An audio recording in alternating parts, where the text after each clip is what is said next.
Somewhere outside Beijing, a brand new car rolls off an assembly line every 76 seconds. No coffee breaks, no shift changes, no delays. Just one finished electric vehicle after another, 24 hours a day, inside a factory built by a company that had never made a car in its life. This is the story of a $50 billion Chinese operation that most Americans have never heard of, and the accident that created it. To understand how strange this story is, you have to know what this company actually was before any of this happened. Xiaomi wasn't a car company. It wasn't even trying to be one. Founded in 2010, Xiaomi built its entire reputation on budget smartphones, becoming one of the largest phone makers on the planet by selling devices that undercut Apple and Samsung on price while packing in similar specs. It made rice cookers, robot vacuums, electric scooters, and air purifiers. Nobody, including Xiaomi itself, expected this company to end up building cars capable of racing a Porsche.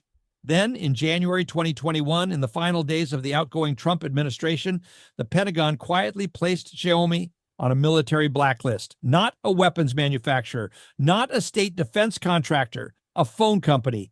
Officials alleged ties to the Chinese military, and under the order, American investors were suddenly banned from holding Xiaomi stock. Xiaomi's founder, Lei Jun, later admitted he got the news through a phone call from a friend. He called it a bolt from the blue. Within hours, Xiaomi convened an emergency board meeting to figure out how to survive what looked like a fatal blow to the company's global business. And in that room, one director floated an idea that had nothing to do with phones at all: build a car. Almost every executive in that meeting backed it on the spot. 3 months later, Xiaomi sued the United States government and won. The blacklisting was reversed. But by then, it didn't matter. The decision to build cars was already moving forward, backed by $10 billion of Xiaomi's own money over the next decade. Lei Jun would later stand on a stage in Beijing and thank the sanction that almost destroyed his company, calling it the accident that launched the most ambitious project of his career. Here's what makes that project remarkable. Apple spent nearly a decade and billions of dollars trying to build a car. It was one of the most secretive, well-funded engineering projects in Silicon Valley history, staffed by veterans poached from Tesla and every major automaker. In 2024, Apple killed the project without ever shipping a single vehicle. Xiaomi, a company with zero prior car building experience, went from a boardroom decision to a fully certified, mass-produced electric car in roughly 3 years. They did, essentially by accident, what Apple could not do on purpose. That car is the Xiaomi SU7, and it rolls out of a facility now nicknamed the HyperFactory, built across 718,000 square meters of land in Beijing's Yizhuang district, an area roughly the size of 100 American football fields. Walk onto that factory floor and you won't see what you expect from a car plant. You won't see long rows of workers in overalls tightening bolts by hand. You'll see robots, over 700 of them, moving in a rhythm precise enough to look choreographed. In the body shop alone, 381 robotic arms weld the frame of every single car, supervised by roughly 20 human beings. 20 people overseeing hundreds of machines, building a car nearly every minute of every day. Xiaomi claims 91% of its total production is fully automated, and for certain steps like mounting all 4 doors, the hood, and the fenders, it's 100% automated with no human hands involved at all. Only one other production line in all of China has ever achieved that benchmark. The factory doesn't rely on stationary robots alone either. 181 autonomous mobile robots roam the floor using LiDAR sensors to navigate, carrying stamped parts from station to station, and automatically routing around any human who happens to walk into their path. Even the paint shop is automated at a level most traditional automakers can't match. A system Xiaomi calls its quick color change process can switch the entire paint line from one color to another in about 40 minutes, letting the company offer 9 paint options compared to the industry average of roughly 6. And when a finished SU7 finally reaches the end of the line, no human driver climbs in to move it. The car uses its own self-driving software to drive itself off the assembly line and out of the factory. But the single most impressive piece of engineering inside this building isn't a robot at all. It's a machine most people outside the auto industry have never even heard of, a die casting press called hypercasting, and its numbers are almost hard to believe. It exerts 9,100 tons of clamping force. It weighs more than 4 fully loaded Boeing 747 jets combined. It occupies an area the size of 2 basketball courts. And Xiaomi's own CEO stood on stage during a technology presentation and pointed out directly and by name that this machine out-tonnages Tesla's most advanced gigacasting press operating in the United States, which tops out at 9,000 tons. Here's what that machine actually does. In a single injection, it melts and casts what used to be 72 separate metal parts into one solid piece, forming the entire rear underbody of the car in about 100 seconds. That single step eliminates 840 individual weld points that would otherwise need to be made by hand or by robot. It cuts 45% of the production time out of that section of the car, and the resulting piece ends up 17% lighter than the version built using traditional stamping and welding. Xiaomi didn't just buy the machine, they engineered the material that goes into it. Their in-house alloy, called Xiaomi Titan Metal, was selected by a simulation system that tested more than 10 million possible chemical formulas before landing on a final recipe. It contains 40% recycled aluminum and requires no additional heat treatment, which is almost unheard of at this scale of production, and something only a handful of companies on Earth have managed to develop independently. Every one of those castings gets checked by machines, not people. Each part passes through 28 high-resolution X-ray scans, searching for hidden internal defects invisible to the human eye, and a separate LiDAR-based inspection system verifies the dimensions of every casting down to a tolerance of 0.05 of a millimeter, a fraction of the width of a single human hair, at a speed roughly 10 times faster than a trained human inspector could manage by hand. For a bit of American context, Ford, the company that basically invented the modern assembly line, builds one F-150 pickup truck every 49 seconds at its flagship plant in Dearborn, Michigan, a factory that has been refined for well over a century. A phone company from Beijing just about matched that pace on a car it had never built before inside a factory it opened for the very first time. There's a labor story hiding inside these numbers too. A traditional automotive plant producing anywhere near this volume would typically employ several thousand workers across multiple shifts. Xiaomi's body shop alone replaces what would normally be hundreds of welders with 20 supervisors and a few hundred robotic arms that never call in sick, never unionize, and never need a lunch break.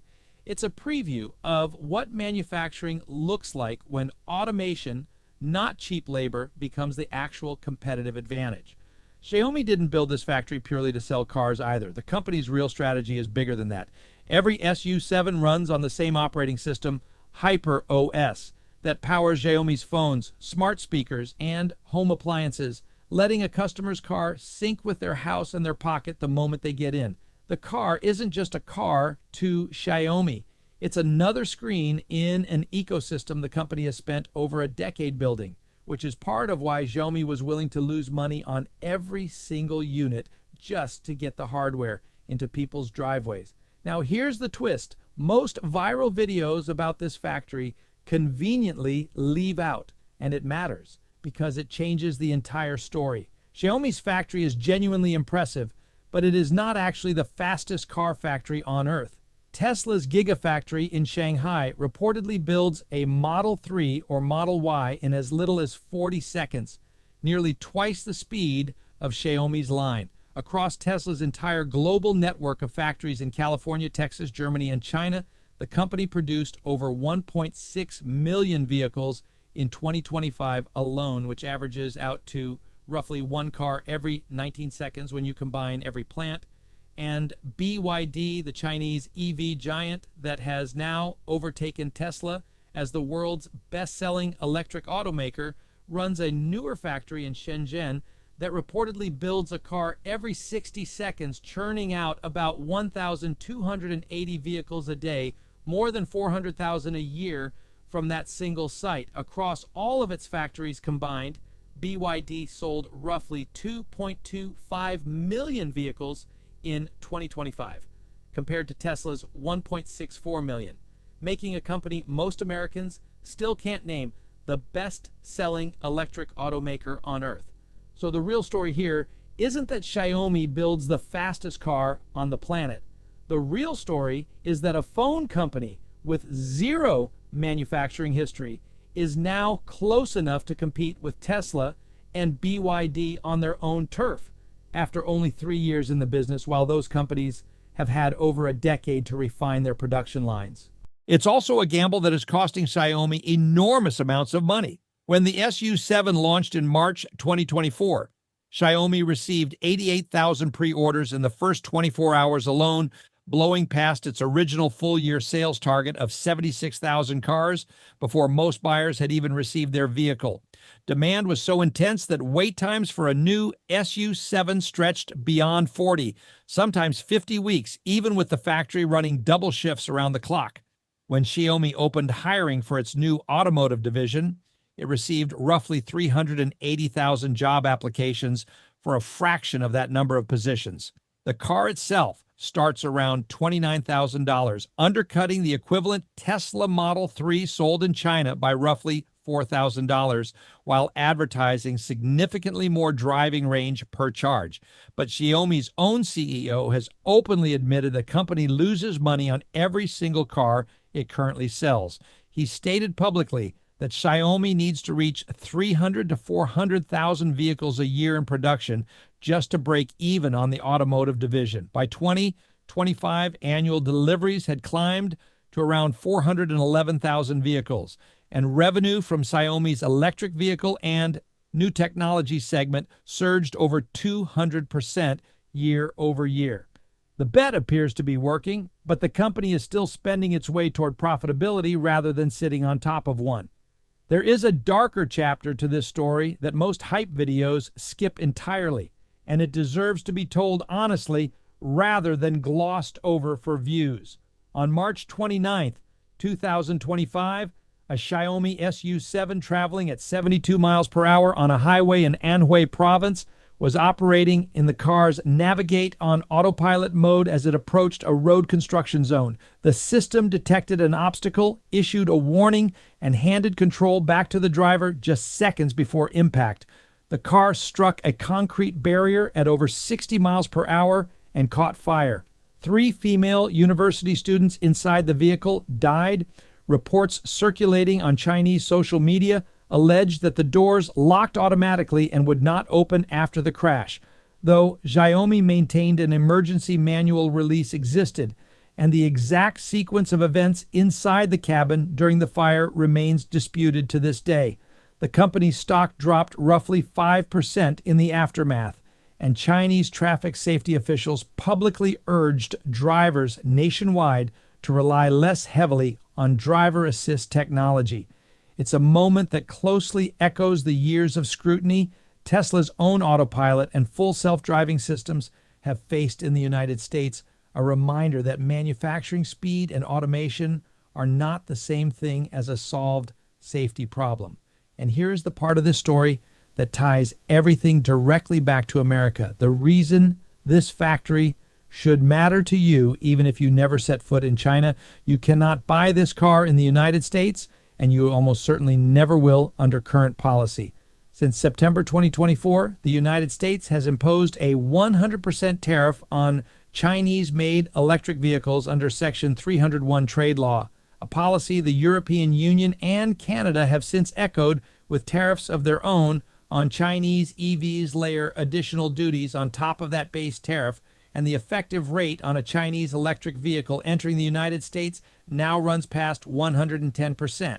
That is not a typo. A car that costs $30,000 in Beijing would functionally cost over $60,000 to bring into an American showroom, assuming it was allowed in at all, which right now it is not. Think about the full loop here, because it's almost too strange to make up. A United States national security decision in January 2021 accidentally pushed a phone company into the car business. 3 years later, That company built one of the most technologically advanced automotive factories on the planet with a die casting machine that outperforms equipment made by America's most famous electric car company. And now, current American trade policy makes sure that almost nobody in the United States will ever legally drive the car that factory produces. The same country that triggered its creation is the one standing in the doorway blocking its arrival. This isn't happening in isolation either. China now manufactures more electric vehicles every year than the rest of the world combined. And factories like this one are exactly why Western governments are nervous. Officials in Washington and Brussels have openly argued that Chinese state support allows companies to build vehicles at prices Western automakers simply cannot match, a claim at the center of an ongoing global trade dispute that shows no sign of cooling down. When a company with zero car building history can stand up a factory this advanced in only 3 years, using machinery that technically outspecs equipment built by the world's most famous EV company, it raises an uncomfortable question for American manufacturing. How much of a lead does the West actually still hold, and how long can that lead realistically survive? The reasoning behind those tariffs isn't invented out of thin air either. American and European officials have pointed to years of low-interest state loans, cheap land grants, and direct subsidies flowing into Chinese EV makers, arguing that no private company could otherwise sustain prices this low while still expanding factories at this pace. Beijing disputes that framing entirely, calling the tariffs protectionism dressed up as fair trade policy. Both sides agree on one thing, though. Factories like Xiaomi's HyperFactory are now a genuine flashpoint in a trade relationship that affects far more than just cars. Xiaomi, for its part, isn't hiding its ambitions. Lei Jun has said publicly that his goal is for Xiaomi to become one of the top 5 automakers on the planet, and the company has already announced plans to begin exporting the SU7 to international markets starting as early as 2027, assuming trade barriers allow it. For now, the car remains locked inside China's borders, sold only to Chinese buyers, while the rest of the world watches the wait times, the delivery numbers, and the technology specs roll in from a distance. The 76-second car is not just a manufacturing milestone. It's a symptom of something much larger playing out in real time. A sanction meant to punish a smartphone company instead trained a brand new competitor from scratch.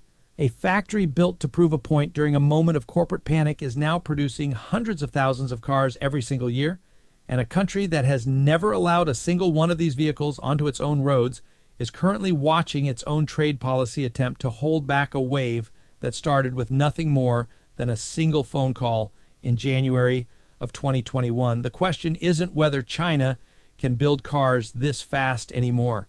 That question has already been answered. The real question left standing is what happens to the rest of the global auto industry when the rest of the world's automakers are finally forced to answer back, and whether a wall of tariffs can actually hold back a manufacturing shift this large, or whether it's simply delaying the moment American drivers have to reckon with it directly.